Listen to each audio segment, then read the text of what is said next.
उनके लिए, उनके कारनामों के लिए अरविंद केजरीवाल भारत रत्न की मांग कर रहे थे।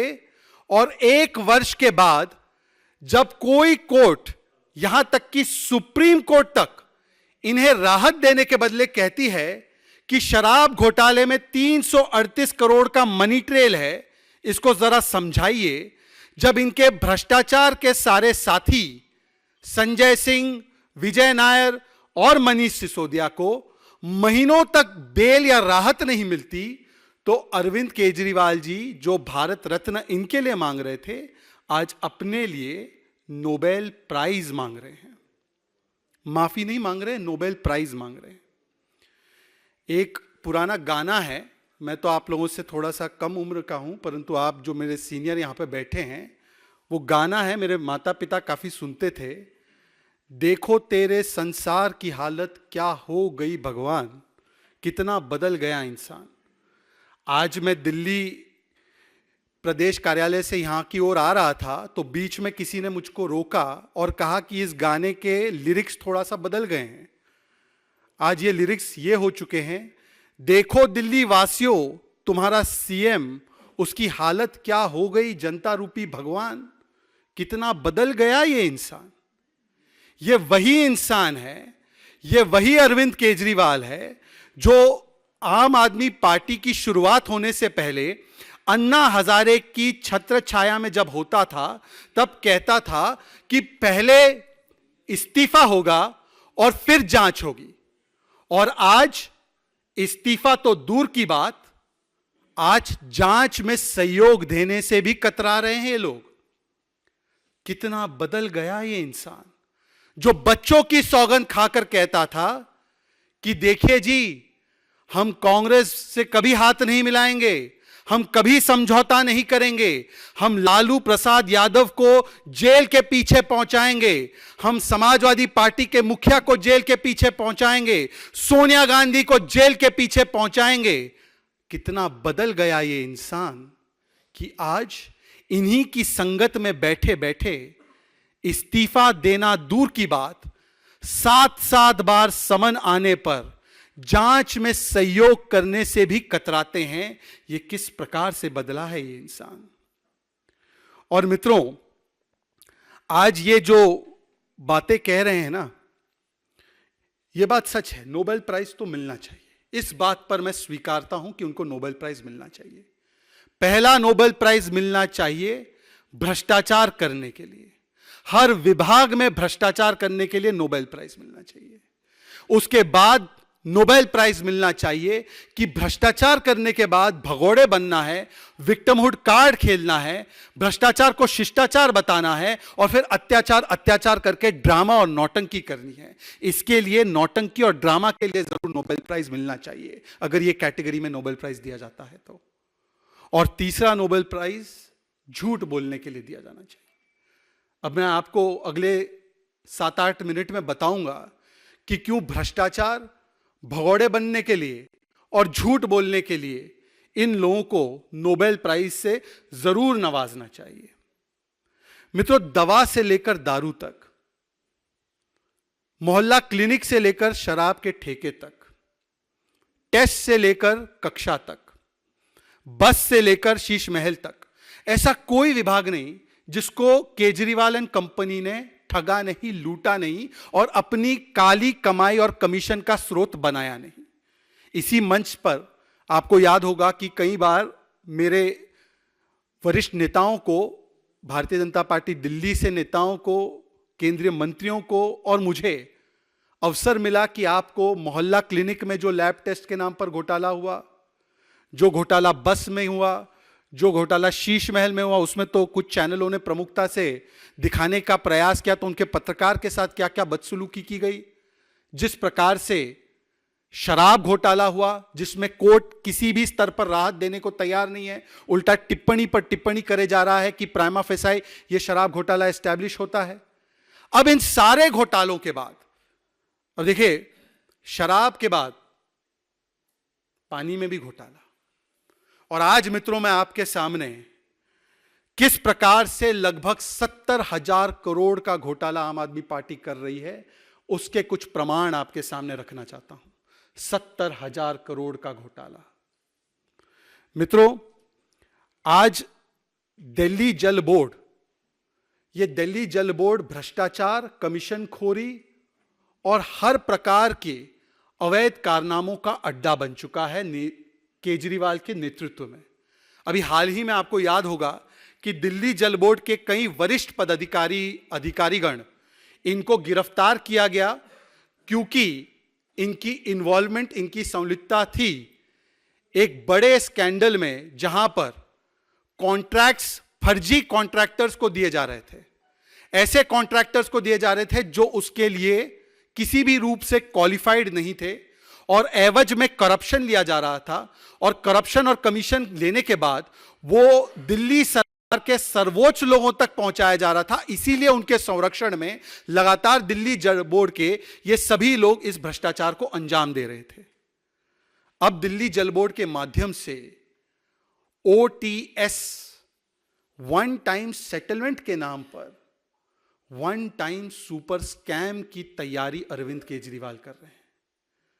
ये वन टाइम सेटलमेंट का हिजाब है, वन टाइम सुपर स्कैम का असली चेहरा है, और ये बहुत बड़ा घोटाला है। देखिए, शराब में भी घोटाला और अब जल में भी घोटाला। मतलब अगर आप देखें तो ग्लास में जो लोग करते हैं सेवन इन चीज़ों का, अच्छी बात नहीं है, तो शराब और पानी दोनों को लेकर घोटाला है। किसी चीज़ को छोड़ना नहीं है, 360 डिग्री घोटाला करना है। तो 360 डिग्री घोटाला कैसे करते हैं, अब शराब के बाद पानी में भी घोटाला करने की जो नौबत सामने आई है, इसके बारे में मैं आपको बता रहा हूं। अभी कुछ दिनों से केजरीवाल जी कह रहे हैं कि कुछ उपभोक्ताओं के इन्फ्लेटेड बिल्स आ रहे हैं, 10 लाख उपभोक्ताओं के इन्फ्लेटेड बिल्स आ रहे हैं, और उनके बढ़े हुए बिल्स, इन्फ्लेटेड बिल्स के लिए राहत देने के लिए हम प्रयास करना चाहते हैं। हम चाहते हैं कि इनको राहत दे दी जाए, परंतु हमें रोका जा रहा है जी, हमें कुछ काम नहीं करने दिया जा रहा है। वैसे जब क्रेडिट लेना हो और चुनाव में जाकर अपने मॉडल को बेस्ट मॉडल बताना हो, एजुकेशन का मॉडल, हेल्थ का मॉडल, जो कि है नहीं, उसकी असलियत तो कुछ और ही है, उसमें तो केजरीवाल जी अपने आप को, अपनी पार्टी को क्रेडिट दे देते हैं, वहां पर काम करने दिया जाता है। परंतु बाकी सारी चीजों में विक्टिमहुड कार्ड खेलना और कहना कि काम नहीं करने दिया जा रहा, हम तो वन टाइम सेटलमेंट देना चाहते हैं। इन्फ्लेटेड बिल्स आए हैं 10 लाख उपभोक्ताओं के। पर केजरीवाल जी, अब आपको मैं स्कैम समझाता हूं। 2012 से लेकर 2014 तक हर रोज अरविंद केजरीवाल प्रेस कॉन्फ्रेंस करते थे तो एयर फ्लो वाटर मीटर को लेकर बैठते थे। जैसे वो पहले लिस्ट भी लेकर बैठते थे जिसमें सोनिया जी, लालू जी, राहुल जी, शरद पवार जी, इन सबके नाम थे। लिस्ट के साथ साथ एयर फ्लो मीटर लेकर बैठते थे। और 2012 से 14 के बीच आए दिन वो कांग्रेस की सरकार पर आरोप लगाते थे, कहते थे कि ये कांग्रेस की जो सरकार है वो जानबूझकर भ्रष्टाचार करने के लिए ये एयर फ्लो मीटर लगाकर इन्फ्लेटेड बिल्स कंज्यूमर के मत्थे थोप कर उनसे वसूली करके दिल्ली जल बोर्ड के माध्यम से और अन्य माध्यमों से करप्शन करने का एक पैंतरा आजमा रही है। इनकी जब सरकार आई, स्पष्ट बहुमत से, बड़े बहुमत से 2015 के बाद आई, तो 2015 के बाद यह मीटर बंद करने के बदले अरविंद केजरीवाल जी ने न केवल इस मीटर को आने वाले नए कनेक्शंस में लगाया, बल्कि जो कनेक्शंस के मीटर्स रिप्लेस हो रहे थे, इसी एयरफ्लो मीटर को लगातार जारी रखा और उनसे रिप्लेस करवाया। अब आप ही की जुबानी कि ये मीटर्स के माध्यम से इन्फ्लेटेड बिल्स जा रहे थे, ये करप्शन के लिए किया जा रहा था, ये दिल्ली सरकार पर उस समय की आरोप था आपका। तो इसका मतलब साफ है कि जैसे ही शीला जी की सरकार बदली और आप सत्ता में आए, तो देखिए पार्टियां बदल गई, परंतु इनका चरित्र जो है भ्रष्टाचार करने का वो शायद नहीं बदला। और इसीलिए 2015 के बाद भी ये मीटर्स जारी रखे गए। और आज सवाल ये बनता है कि ये इन्फ्लेटेड बिल्स अगर किसी को मिले हैं तो अरविंद केजरीवाल जी, इसकी जिम्मेदारी किसकी है? इसकी जिम्मेदारी तो शुद्ध रूप से केवल और केवल आपकी है, क्योंकि आप ही ने ये मीटर्स को कहा था कि ये खराब मीटर्स है, ये मीटर्स नहीं लगने चाहिए। अब 9-10 साल के बाद जब सत्ता में रह लिए और चुनाव बस आने वाले हैं लोकसभा के, तब अरविंद केजरीवाल जी कहते हैं कि देखिए जी, हम चाहते हैं कि ये वन टाइम सेटलमेंट मिल जाए, उपभोक्ताओं को राहत मिल जाए। और यही केजरीवाल ने 2016 में कहा था, 2016 में कहा था कि मैं एक सॉफ्टवेयर ला रहा हूं जी, एक बार ये सॉफ्टवेयर आ जाएगा जी तो सबके घर में एक्यूरेट बिल पहुंचेगा। और अभी तक मैंने जो देखा है, 2016 की बात है, कि 95% लोगों के पास फर्जी और गलत बिल जा रहे हैं। अब केजरीवाल जी बताइए कि 2016 का जो सॉफ्टवेयर आपने बोला था वो आज कहां पर चल रहा है बिल की रीडिंग के लिए, बिल के लिए?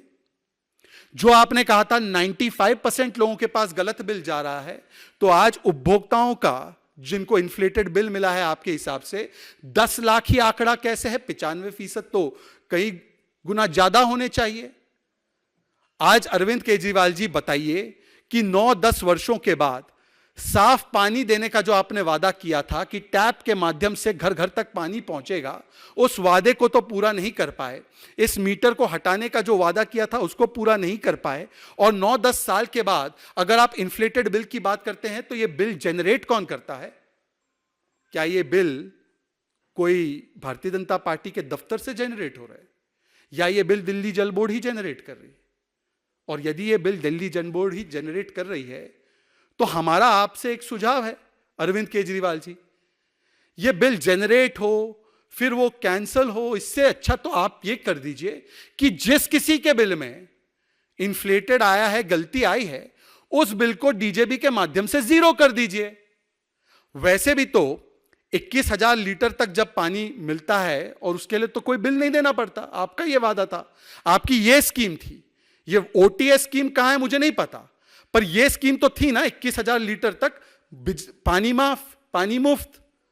तो यदि ऐसा है तो जिनके भी गलत है आप उसको जीरो कर दीजिए, प्रॉब्लम सॉल्व हो गई। पर यह प्रॉब्लम सॉल्व करनी नहीं है, यह उपभोक्ताओं के लिए कोई कंसर्न नहीं है, यह अब भ्रष्टाचार का नया माध्यम ढूंढने का एक तरीका है। मित्रों, आपको मैं एक और चीज के प्रति ध्यान आकर्षित कराना चाहता हूं। 2023 के अंत में हमारे कर्मठ प्रदेश अध्यक्ष वीरेंद्र सचदेवा जी ने और हमारे बाकी के नेताओं ने एक एसटीपी टेंडर स्कैम के बारे में भी दस्तावेज सार्वजनिक पटल पर लाने का काम किया था और संभवतः उसको बाकी अथॉरिटीज के पास भी पहुंचाने का काम किया। हजारों करोड़ों का उसमें स्कैम हुआ। ऐसे एक नहीं, कॉन्ट्रैक्ट देने दिलवाने में दिल्ली जल बोर्ड के माध्यम से हजारों हजार करोड़ का स्कैम हुआ है। और इन तमाम स्कैम्स को इस प्रकार से फंड करने के लिए, ताकि इन कॉन्ट्रैक्टर्स को, जिनको ये अवैध तरीके से कॉन्ट्रैक्ट दिलाए गए हैं, जिनको ये अवैध तरीके से कमीशन के बेसिस पर दिए गए हैं, इन तक किसी प्रकार से पैसा पहुंचाया जाए, इसके लिए ये पूरी कवायद है। मैं आपको बताना चाहता हूं और आप जानकर शौक हो जाएंगे, चौंक जाएंगे, कि जो केजरीवाल जी कहते हैं कि मैंने सारी चीजों को ठीक कर दिया है, मैंने रेवेन्यू दिल्ली सरकार का सरप्लस में लाने का काम किया है। यदि आपने दिल्ली सरकार का सरप्लस रेवेन्यू कर दिया है तो पिछले 10 वर्षों में दिल्ली जल बोर्ड का रेवेन्यू सरप्लस में क्यों नहीं हुआ? आज दिल्ली जल बोर्ड पर जो कर्जा 20,000 करोड़ से कम का था, 2021-22-23 आते आते दिल्ली जल बोर्ड पर 80,000 करोड़ का कर्जा है। नोट कीजिए, जो कर्जा मात्र 20,000 करोड़ का पहले था, वो कुछ वर्षों में बढ़ते बढ़ते बढ़ते बढ़ते, मतलब कि हर वर्ष दिल्ली जल बोर्ड का नुकसान होते होते होते होते, पिछले वर्ष भी अगर आप देखेंगे तो 1,000 करोड़ से ज्यादा का नुकसान हुआ है, वो आज 80,000 करोड़ का डेट है। ये तो कहते हैं ना कि हमने सब कुछ ठीक कर दिया जी, रेवेन्यू सरप्लस हमने सरकार के बजट को कर दिया जी, हालांकि दिल्ली का सरप्लस रेवेन्यू ही था, परंतु ये कहते हैं, क्लेम करते हैं। तो दिल्ली जल बोर्ड का, जबकि नेतृत्व दिल्ली जल बोर्ड का या तो उनके स्वयं के हाथों में रहा है या उनके चहीते मंत्रियों के हाथों में रहा है, राघव चड्ढा से लेकर सौरभ भारद्वाज इनके हाथों में रहा है, तो आज तक इसको ठीक क्यों नहीं कर पाए?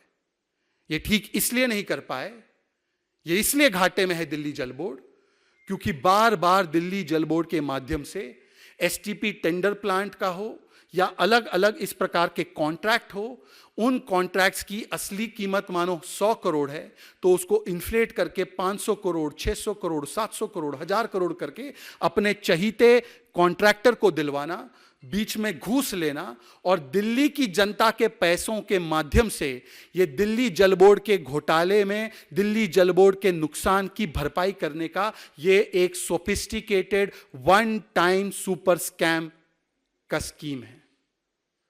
समझिए इस बात को, ये कोई जनता के लिए नहीं है। जनता के लिए होता तो पिछले वर्ष करते, जनता के लिए होता तो उससे पिछले वर्ष करते। आज क्यों कर रहे हैं? क्योंकि चुनाव आने से पहले आप शराब मॉडल याद कीजिए, जैसे ही चुनाव आ रहा था तो त्वरित शराब की पॉलिसी में चेंजेस किए गए, शराब घोटालेबाजों के साथ डील की गई, उनके तरफ से कमीशन कलेक्ट करने के लिए संजय सिंह से लेकर मनीष सिसोदिया से लेकर विजय नायर ये सभी लोग आ गए और वो पैसा आया चुनाव में लगा। पंजाब के चुनाव में, गुजरात के चुनाव में, बताइए महात्मा के प्रदेश के चुनाव में इसका इस्तेमाल किया गया और आज वही मोडस ऑपरेंडी है।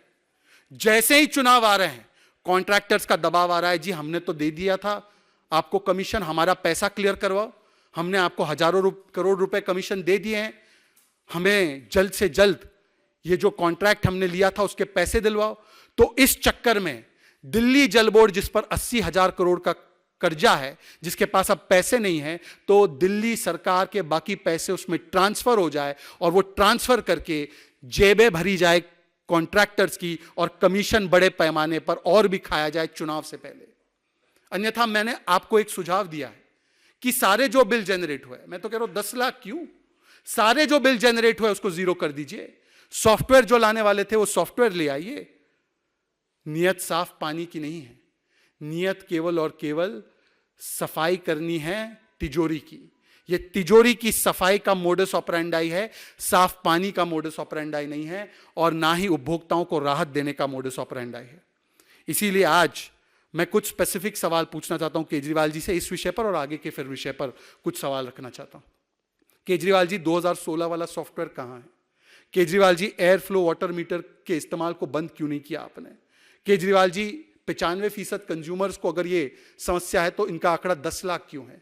केजरीवाल जी आप कह रहे हैं कि कोविड काल में, अभी उनका आपने सुना होगा, तो कोविड काल से इन्फ्लेटेड बिल्स आ रहे हैं, तो अगर कोविड काल से हैं तो 2012 तक के बिल से अब आप क्यों चाहते हैं कि वेव कर दिया जाए? कोविड तो 2020-21 की बात है, तो बिल्स वहां से वेव करने की बात करते, आप तो 2012 से बात कर रहे हैं। ये ऐसा क्यों? इसका मतलब लक्ष्य कुछ और है। केजरीवाल जी अगर आपकी नीयत साफ है तो दिल्ली जल बोर्ड के अकाउंट्स की ऑडिटिंग क्यों नहीं करवाते? अकाउंटिंग और ऑडिटिंग की बातें आप जरूर करते हैं, परंतु सीएजी को दिल्ली हाईकोर्ट में जाकर कहना पड़ा, और इसको नोट कर दीजिए, सार्वजनिक पटल पर उपस्थित है। सीएजी ने दिल्ली हाईकोर्ट से कहा कि अरविंद केजरीवाल और उनकी सरकार डीजेबी के अकाउंट्स उनको मुहैया नहीं करवा रही है। उनको लगातार कहने के बाद भी अकाउंट्स नहीं दिए जा रहे हैं, जिसकी वजह से वर्षों से सीएजी ऑडिट नहीं हो पा रही है। और क्योंकि अगर सीएजी ऑडिट हो जाएगी तो जो भी मैंने अभी कहा है कि इन्फ्लेटेड कॉन्ट्रैक्ट्स दिए गए हैं, अपने रिश्तेदारों को, अपने दोस्तों को, अपने साथियों को कमीशन की एवज पर इलीगली कॉन्ट्रैक्ट्स दिए गए हैं, वो सारा का सारा सच जो है वो बाहर आ जाएगा। और ये बात बाहर ना है, परंतु एक कॉन्ट्रैक्टर्स को पैसा चला जाए, इसके लिए ये नया माध्यम है भ्रष्टाचार करने का। मित्रों, पर एक और बात, आज बोल रहे हैं 1 साल हुए हैं मनीष सिसोदिया की गिरफ्तारी को, और शिक्षा में क्रांति लाई। शिक्षा में कौन सी क्रांति लाई वो तो आप देख लीजिए। हाईकोर्ट ने अभी टिप्पणी की है दिल्ली के सरकारी स्कूल की व्यवस्था पर क्रांति एक जरूर लाई है, और वो क्रांति एबीसीडी क्रांति है, घोटाले की क्रांति है। ये एबीसीडी का जो मतलब है वो ये है: A for avoid summons, B for भाग जाओ फ्रॉम समन्स, सी फॉर किसी तरह से कवर अप कर दो समन्स का, और डी फॉर डाइवर्ट करके ड्रामेबाजी करो समन्स पर। मित्रों, आप बताइए कि जब आज 7वीं बार समन दिया गया और पेश होना था, तो अरविंद केजरीवाल वहां पर पेश होने के बदले फिर से ये एबीसीडी करने लगे, बहाने बनाने लगे। पहली बार विपासना का बहाना, फिर स्टार प्रचारक होने का बहाना, जिसमें 204 सीट में 204 सीटों पर पूरी तरह से डिपॉजिट जब्त हो गई, फिर चुनावों का बहाना, फिर विद्वेष की भावना से किया जा रहा है इसका बहाना। मैं पूछना चाहता हूं अरविंद केजरीवाल जी, अगर 7 समन के बाद आप कह रहे हैं विद्वेषपूर्ण भावना है, तो अभी तक कोर्ट ने इन समन्स को खारिज क्यों नहीं किया? आप कोर्ट चले जाते, समन्स को खारिज करवा देते और एजेंसियों को एक जवाब दे देते कि देखिए खारिज हो गए, अवैध समन्स थे। कोर्ट ने समन्स को खारिज नहीं किया है, उल्टा ईडी कोर्ट के पास जाती है और कहती है कि एक पब्लिक सर्वेंट जब उनको समन्स भेजा जा रहा है, जांच में शामिल होने के लिए कहा जा रहा है, तो समन्स के साथ कोऑपरेट करने के बदले आज किस प्रकार से एजेंसीज के साथ कॉन्फ्रंट कर रहे हैं, इसका आज उदाहरण सामने आया है। और कोर्ट जब एजेंसी पहुंचती है तो कोर्ट कोई भी समन पर स्टे नहीं लगाती। आज आतिशी जी ने और सौरभ भारद्वाज ने जब प्रेस वार्ता की तो सौरभ भारद्वाज ने हास्यास्पद है लालू प्रसाद यादव का उदाहरण दिया। बताइए, जो अन्ना हजारे के मूवमेंट से शुरू हुए हैं वो लालू जी का उदाहरण दे रहे हैं। चलिए, कितना बदल गया इंसान, इसका एक और परिचायक तो है। पर सौरभ भारद्वाज कह रहे हैं, आतिशी कह रही है कि इतनी जल्दबाजी क्या है, कोर्ट गए हैं, कोर्ट में मामला है, कोर्ट जाने के बाद एक और समन क्यों भेजा जा रहा है। मान्यवर, यह बताइए कि क्या कोर्ट ने किसी भी प्रोसीडिंग पर स्टे लगाया है? कोर्ट ने तो आपको नोटिस जारी किया यह कहते हुए कि आप जांच में शामिल क्यों नहीं होते। यदि आपको इतना सम्मान है और कोर्ट की बात आज आप कर रहे हैं, तो इसी कोर्ट्स ने, सुप्रीम कोर्ट ने कहा कि मनीष सिसोदिया को बेल नहीं मिलेगी, इसी हाई कोर्ट ने कहा संजय सिंह को बेल नहीं मिलेगी, विद्वेष की भावना से कोई कार्रवाई नहीं हो रही, ये ऑन रिकॉर्ड कहा है। लोअर कोर्ट ने कहा है, 338 करोड़ का मनी ट्रेल कहा है। आतिशी कहती है 1 रुपए का ट्रेल नहीं मिला, 338 करोड़ का मनी ट्रेल मिला है, यह सुप्रीम कोर्ट ने माना। तो बताइए कि कोर्ट की एक जगह पर तो बात कोर्ट करनी है और दूसरी जगह पर कोर्ट की जो फाइंडिंग्स है उसको कोर्ट नहीं करना। मित्रों, सवाल यह भी पूछा जाना चाहिए कि किस साफगोई से झूठ बोलते हैं। आतिशी जी का दूसरा तर्क यह था कि जो भी कार्रवाई हो रही है पीएमएलए कानून में बदलाव करके केवल ईडी की कार्रवाई हो रही है। मित्रों, मैं आपके समक्ष एक बहुत महत्वपूर्ण चीज रखना चाहता हूं, आपका ध्यान आकर्षित कर रहा हूं, सभी जो यहां पर बैठे हैं। ये जो बार बार कहा जाता है ना कि केवल पीएमएलए में कार्रवाई हो रही है, पीएमएलए में कार्रवाई हो रही है, पीएमएलए में कार्रवाई हो रही है। पहले तो अगर सुप्रीम कोर्ट के पास सारे अथॉरिटी है, अगर पीएमएलए हो या कोई भी कानून हो, इसमें गलत कार्रवाई होती है तो उस कानून को भी और उस गलत कार्रवाई को भी रद्द करने का सुप्रीम कोर्ट के पास पूरा अधिकार क्षेत्र है। परंतु सवाल वो नहीं है, सवाल यह है कि यह है सीबीआई कोर्ट का ऑर्डर, और मैं आपको पढ़कर सुनाना चाहता हूं। और सीबीआई कोर्ट ऑर्डर जो देती है पीएमएलए पर नहीं देती है, सीबीआई कोर्ट ऑर्डर देती है प्रिवेंशन ऑफ करप्शन एक्ट पर, सीबीआई कोर्ट ऑर्डर देती है आईपीसी के अलग अलग धाराओं पर, और उससे मैं पढ़कर सुना रहा हूं। यह सीबीआई कोर्ट का जो हाई कोर्ट ने भी कंफर्म किया। The payment of advance kickbacks of around 90 to 100 crore rupees was meant for him मतलब Manish Sisodia and his other colleagues in JNTCD, and 20 to 30 crore rupees of the above have been found to be routed through co-accused Vijay Nair, etc., etc., etc. Thus, as per allegations made by prosecution and the evidence collected thereof, the applicant can be prima facie held to be the architect of the said criminal conspiracy. ये CBI court का आदेश IPC और पोका के मामलों पर, nothing to do with PMLA, कोई PMLA का लेना देना नहीं। अब बताइए आतिशी जी, अभी आपने 2 घंटे पहले, 1 घंटे पहले जब प्रेस की है, उन्होंने कहा ये सारे केस पीएमएलए के हैं जी, इसलिए वो बेल नहीं मिल पा रही है। ये तो नहीं है। और बाकी सब तो छोड़िए, आप तो कहते हैं ना भ्रष्टाचार के प्रति हमारा 0 टॉलरेंस है। लालू जी तो 4 बार कन्विक्टेड है मान्यवर, लालू जी 4 बार कन्विक्टेड है। तो जब लालू जी 4 बार कन्विक्टेड है, अब तो कोई सवाल नहीं बचता किसी विद्वेष की भावना का। तो बताइए, 4 बार कन्विक्टेड व्यक्ति के साथ बैठकर आप अपने आप को कट्टर ईमानदार कह रहे हैं। आप कह रहे हैं आपको भारत रत्न और नोबेल प्राइज मिलना चाहिए ईमानदारी के लिए। लालू जी पर आपका क्या स्टैंड है? बाकी सारे तर्क कुतर्क छोड़ दीजिए, ये आकर कहेंगे फलाने का नाम, ढिमकाने का नाम, जिन पर ऑनगोइंग केसेस है उनको छोड़ दीजिए। कन्विक्टेड आज की तारीख में 2 नेता है, एक है लालू प्रसाद यादव 4 बार कन्विक्टेड, दूसरे है पवन मुड़ी। पवन मुड़ी डीएमके के मंत्री रहे हैं, उनको भी कोर्ट ने कन्विक्ट कर दिया। अब ये दोनों कन्विक्टेड नेताओं पर आम आदमी पार्टी का क्या स्टैंड है? या आम आदमी पार्टी अब समझती है कि ये जो कन्विक्शन है ये भी विद्वेष की भावना से है? आम आदमी पार्टी जब कहती है कि विद्वेष की भावना से ईडी सीबीआई कार्रवाई करती है, तो अब क्योंकि निकाह मुकम्मल हो चुका है इनका, अभी अभी आपने देखा है दिल्ली में निकाह, राजनीतिक निकाह इनका मुकम्मल हो चुका है। हालांकि ये निकाह मुकम्मल होने के बाद भरूच से और पंजाब में तो 3 तलाक चल ही रहा था इनका, परंतु क्योंकि दिल्ली में निकाह मुकम्मल हो चुका है, तो आज मैं पूछना चाहता हूं कि जिस कार्रवाई को ये विद्वेषपूर्ण कार्रवाई बताते हैं, सुनिए इस बात को। ये इनके ही नए नए साथी ने कहा है। का मामला है, ये शिक्षा का मामला नहीं है। शराब की बात हो रही है, शिक्षा पर छुपने का काम मत कीजिए, ये गलत है, ये सर्वथा पाप है। यह है कांग्रेस पार्टी की अधिकृत प्रवक्ता, और अधिकृत मंच से उन्होंने कहा कि शराब घोटाला हुआ है, इसमें छिपने का प्रयास मत कीजिए। अब मैं अरविंद केजरीवाल जी आपसे बताना चाहता हूं कि बताइए कि क्या कांग्रेस पार्टी भी विद्वेषपूर्ण कार्रवाई पर काम कर रही है? क्या वो भी भारतीय जनता पार्टी के साथ मिली हुई है?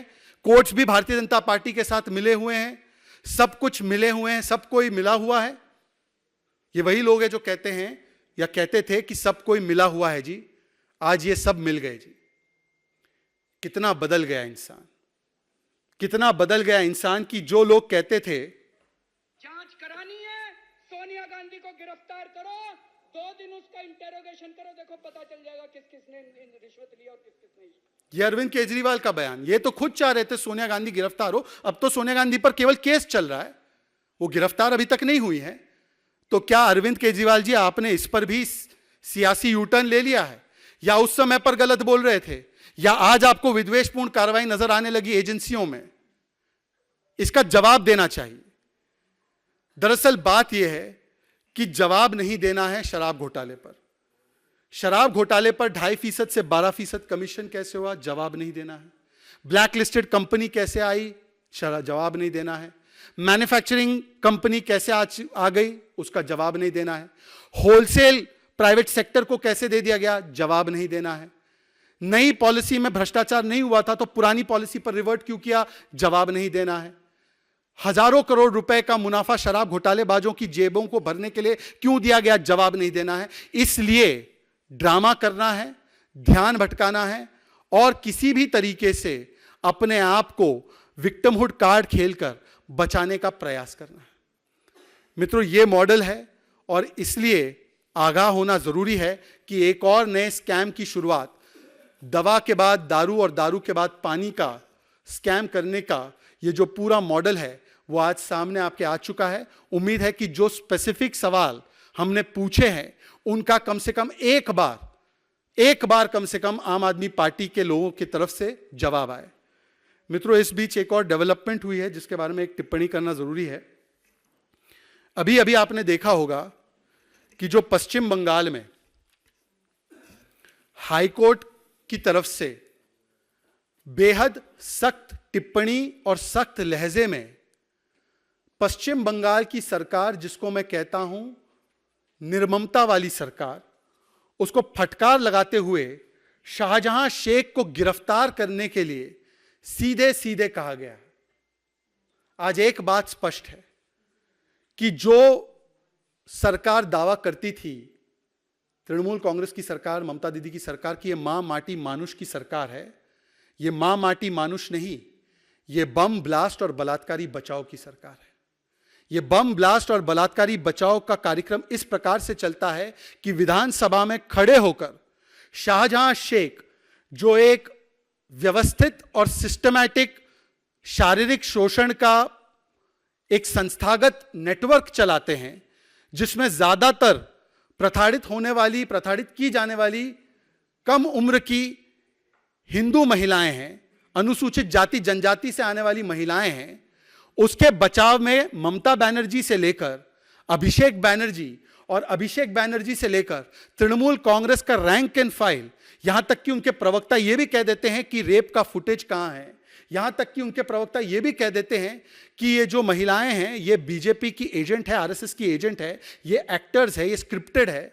इस प्रकार की ओछी टिप्पणियां विक्टिम्स पर करना, आज कोर्ट ने जो टिप्पणियां की है, कोर्ट ने जो फाइंडिंग और आदेश दिया है, मुझे लगता है कि तृणमूल कांग्रेस नहीं, टीएमसी की सरकार आज तानाशाही मुझे चाहिए और तालिबानी मानसिकता एंड कल्चर वाली सरकार बन चुकी है। तानाशाही मुझे चाहिए इसलिए कहता हूं क्योंकि जब इन महिलाओं के विषय में कोई पत्रकार आवाज उठाता है तो उस पत्रकार को गिरफ्तार कर दिया जाता है। अगर इन महिलाओं के विषय में कोई फैक्ट फाइंडिंग टीम, जिसमें सीनियर जजेस, जिसमें सीनियर एडवोकेट्स जाते हैं, उनको रोक लिया जाता है, उनको अरेस्ट कर लिया जाता है। लॉकेट चैटर्जी से लेकर सुकांता मजुमदार जी जाते हैं, उनको अरेस्ट, डिटेन, मारपीट कर दी जाती है। कार्यकर्ता जाते हैं उनको रोक लिया जाता है, अवैध तरीके से 144 लगा दिया जाता है, और महिलाएं यदि उनके बारे में बोलती है, जो महिलाएं पीड़ित है, तो उनको भी धमकाने का, डराने का प्रयास किया जाता है। परंतु शाहजहां पर कोई आंच ना आ पाए, शाहजहां गिरफ्त में ना आ पाए, इसीलिए 50 से अधिक दिनों तक शाहजहां शेख को स्टेट स्पॉन्सर्ड प्रोटेक्शन और स्टेट सैंक्शन से उसको पेट्रोनेज देने का जो काम किया गया है, आज इस काले कारनामे और इस काले कर्मों पर हाई कोर्ट की एक बड़ी फटकार लगी है और हम इसका स्वागत करते हैं। पर यह पहली बार थोड़ी है। हाई कोर्ट ने इससे पहले भी, जब 2021 में पोस्ट पोल वायलेंस में महिलाओं को निशाना बनाते हुए बलात्कार किया गया था टीएमसी के काडर के द्वारा, तब भी हाई कोर्ट ने कहा था ये रूल ऑफ लॉ नहीं, लॉ ऑफ द रूलर बन चुका है। जब हाई कोर्ट ने अलग अलग मामलों में संज्ञान लेते हुए, रेप के मामलों में किस प्रकार से पश्चिम बंगाल की पुलिस महिलाओं के साथ नहीं बल्कि बलात्कारियों के साथ खड़ी है, इसका प्रमाण दिया, तब भी ममता बनर्जी जी ने ममता नहीं दिखाई। हमें याद है सुप्रीम कोर्ट तक महिलाएं पहुंची उनके दर्द को लेकर, परंतु निर्ममता वाली सरकार उन पर एक टिप्पणी करना तो दूर, उनके समर्थन में खड़े रहना तो दूर, आज एक सेकुलर संरक्षण दिया जा रहा है शाहजहां शेख को।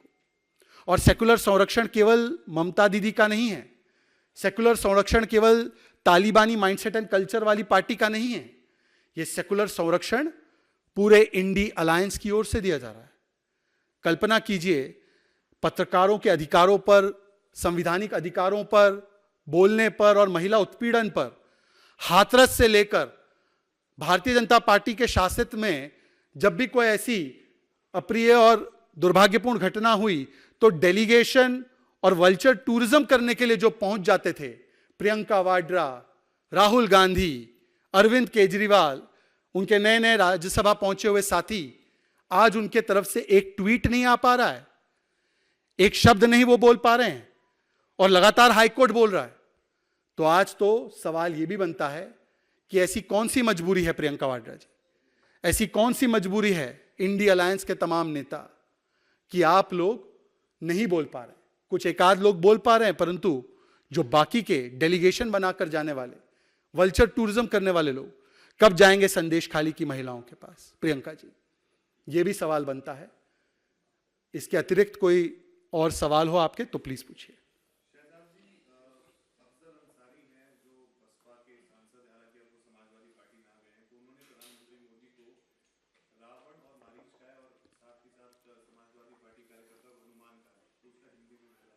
क्या कहा है उन्होंने?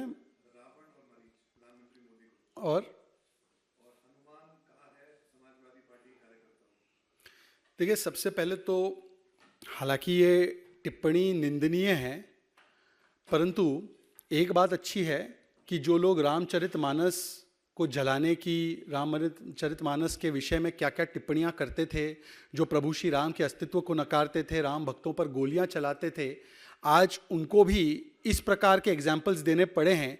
तो वो कहते हैं ना कि कुछ लोग रोम रोम करते करते आज राम राम करने लगे हैं। कम से कम एक इसमें शुभ संकेत तो है, परंतु मैं पूछना चाहता हूं कि इसमें कोई हैरानी की बात आपको महसूस होती है?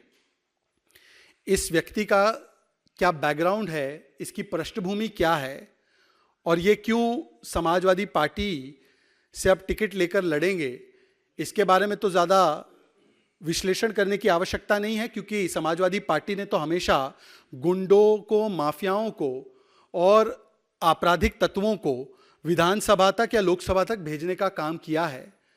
हाँ, ये अलग बात है कि योगी आदित्यनाथ जी, चाहे अतीक अंसारी हो या चाहे मुख्तार अंसारी हो, उनके सही ठिकाने पर अगर कोई भेज रहा है और ऐसे गुंडे माफियाओं पर बुलडोजर एक्शन हो रहा है उनकी संपत्तियों पर, तो ये योगी आदित्यनाथ जी उनको जेल भिजवाते हैं और ऐसे आपराधिक तत्वों को विधानसभा और लोकसभा पहुंचाने के लिए अखिलेश जी तत्पर रहते हैं।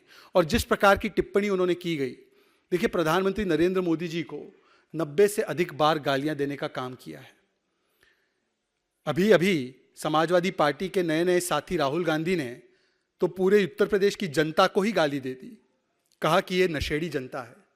उत्तर प्रदेश की जनता को राक्षस और नशेड़ी कहने के बाद भारत के जनता के जनप्रतिनिधि के विषय में जो टिप्पणियां की जा रही है, यही डीएनए है कांग्रेस पार्टी, समाजवादी पार्टी और इन सभी पार्टियों का, क्योंकि जब एक चाय वाला प्रधानमंत्री बनता है, जब एक आम आदमी का बेटा प्रधानमंत्री बनता है, तो खास परिवार से आने वाले ये नामदार नेताओं ने हमेशा से प्रधानमंत्री नरेंद्र मोदी जी को उनकी जाति के विषय में, उनके समाज, उनके गरीब पृष्ठभूमि, यहाँ तक कि उनके माता पिता और उनकी मौत की कामना करने के विषय में भी ओछी से ओछी निम्न स्तर की टिप्पणी करने का वर्ल्ड रिकॉर्ड और गिनीज रिकॉर्ड बनाने का काम किया है। और मुझे लगता है कि आने वाले चुनाव में एक बात स्पष्ट हो जाएगा कि किसको जनता हनुमान समझती है और किसको जनता इस प्रकार की जो रावण वाली मानसिकता है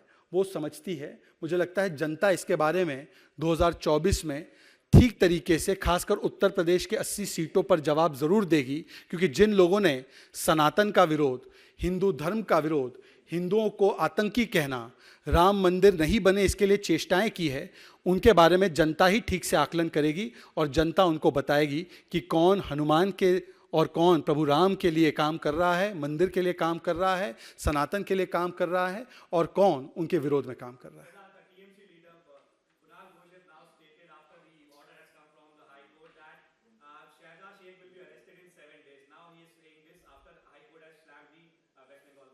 I think this statement by Kunal Ghosh, which you are quoting, Mohit, is a testimony that Shahjahan Sheikh is very much in the presence of TMC leaders. Immediately after the court's order, if the senior most spokesperson of the TMC, who's authorized no less by Abhishek Banerjee and Mamta Banerjee, is making such kind of categorical commentary that within 7 days Shahjahan will be caught, who has not been caught for 50 days, it means that he was never on the run. It means that he was never escaping from the law. It means that he has been given harbor and patronage by TMC. That means that government TMC is making the police and other agencies give shelter and patronage to Shahjahan Sheikh.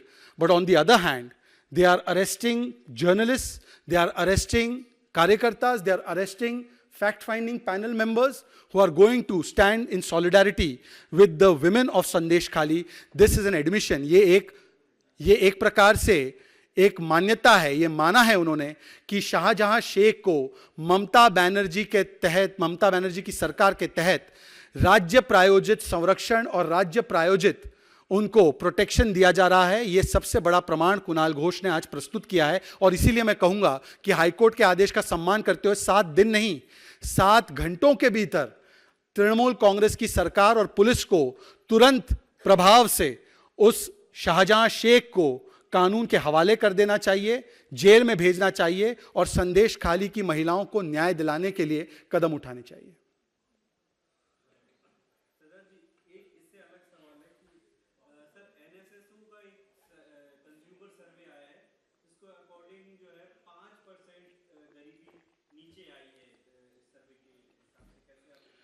मुझे लगता है कि मैंने ये आंकड़ा आज देखा नहीं है, ये मेरी कमी है, परंतु जहाँ तक गरीबी हटाओ की बात है तो गरीबी हटाओ को नारे से नियत तक तब्दील करने का अगर किसी ने सबसे सफल तरीके से प्रयास किया है तो नरेंद्र मोदी जी की सरकार ने किया है। जब 25 करोड़ लोगों को मल्टी डायमेंशनल पॉवर्टी से बाहर निकाला गया है, इसका प्रमाण आपको अलग अलग रिपोर्ट से तो मिला ही है, परंतु आज जब प्रति व्यक्ति आय दुगनी हुई है, जब हम देख सकते हैं कि 4.5 करोड़ घरों तक पक्के घर पहुंचे, लोगों तक घर पहुंचे हैं, 11 करोड़ से अधिक लोगों तक शौचालय पहुंचे हैं, जहां पर लोगों के पास नल से जल नहीं था वहां पर 12 करोड़ नल से जल के कनेक्शन पहुंचे हैं। आज करोड़ों लोगों को जिस प्रकार से मुद्रा लोन और जनधन बैंक अकाउंट से जोड़कर सामाजिक जन कल्याण की नीतियों से जोड़ा गया है और 30 लाख करोड़ से अधिक की राशि उनके खातों में डायरेक्टली बिना कोई भ्रष्टाचार के माध्यम से पहुंची है, तो ये सबसे बड़ा गरीबी हटाओ का अभियान और नीति चलाने का काम अगर किसी ने किया है, मतलब केवल नारे से हटाकर नीति पर, जमीन पर लागू करने का काम किया है, तो नरेंद्र मोदी जी की सरकार है। Thank you so much.